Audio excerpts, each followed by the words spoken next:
Alam mo ba na hindi lang sa Samgyeopsal ang may Anli? Dahil meron din dito sa Jollibee. Anli laro na dyan, guys. For only 500 pesos, 1-2 sawa na. Pag-uwi, lupay-pay. Hello guys! Ito nga yung araw na pumunta kami sa Jollyland. April 1, located nga pala siya sa Robinson Metro East. Pasok na pagkapasok namin dito sa mall, dumiretso na agad kami sa Jollyland and nag-fill up na rin ng 4. Inabail na nga namin dito yung unlimited na worth 500 pesos para 1-2 sawa na yung aming mga kids. Pang third time na nga namin dito sa Jollyland Metro East.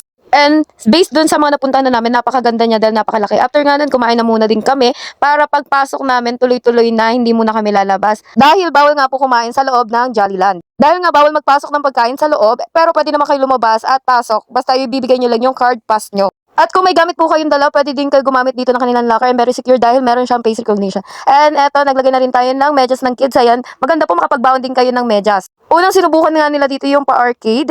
Ayan, tamang laro na nga dito si Ailey and si Skylar. And next naman nga nilang trinay itong Rainbow Castle na gawa sa styro. With slide na rin siya. And syempre, nakislide na rin tayo dito. Pati yung mga magulang talaga pag nandito, bumabalik sa pagkabata. Next naman natin dito yung trampoline. Ayan, for the jump-jump ang aming Ailey boat. At eto, ayan, si Ate Skylar, meron din jumpable sa may trampoline. And etong tatay, nakijump na rin. Next naman natin, ito yung part na maraming bola and pwede din yung mag-throw ka ng para may tingna target. May wall climbing din dito guys and meron mga challenges dyan pa sa pata. And meron din dito yung pwede kang sumakay sa mga pa-car-car nila. Ayan, so sobrang dami mga pwedeng laruin dito. Ewan ko na lang kung hindi mapagod talaga yung mga kids nyo. Next natin, ito meron nga dito yung pop pebbles na pwede mong laruin and marami siya dyan. May mga panghukay, may mga timba-timba na pwede mong magamit. And dito nga sa kabilang side, meron dito na nagpa-practice.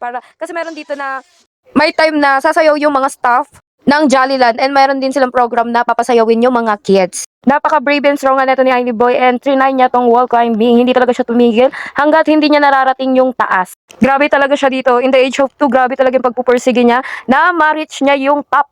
Kahit hindi pa talaga masyadong mahaba ang kanyang bias, for the try lang etong aming Ailey. And tignan niyo naman yung ngiti nung nasa taas na siya, di ba?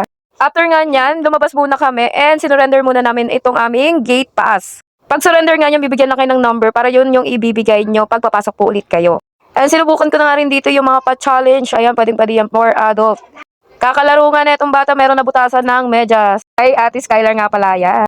At syempre, dahil everyday meron tayong pa-TikTok dance syempre. Dapat lagi tayo may entry. Kahit na hindi tayo kagalingan sumayo, diba? And pwede nyo rin itong itrayot. Sinubukan nga ni Ailey itong dinosaur. Ayan, gumagalaw-galaw siya.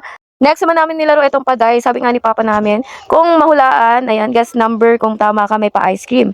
Kung walang fear of heights ang inyong mga kids, pwede din nila itong subukan. Ayan, safe naman siya dahil may harness. Siyempre, hindi yung magpapatalo si ate namin kay Ailey, kaya naman hanggang dulo kaya niyang tapusin. At dito nga sa part na to, nag-start na yung program nila na yung mga bata, invited na makisayaw sa kanila. Ayan, and may pa-games din sila. Sumali na nga dito si Skylar and Ailey. Natanggal nga din agad dito si Ailey, syempre malit lang siya, saling kit-kit. Kaya naman, nagpa-picture na lang muna siya kay Toby. Yan yung mascot ng Jollyland. Ayan, si Skylar din. Sobrang daming activities na pwede nyong gawin dito. Meron din na pwede kayo mag-draw and mag-ride. And nandito na tayo sa crucial part na uwian na. Dumaan na din kami dito sa Robinson Antipolo para mag-grocery ng gatas nila and pa-check sana tong relo, kaso naman sarado. Napakaangas nga na itong maglakad ni Ailey, nakapamulsa pa nga ni. And hanggang dito na lang guys.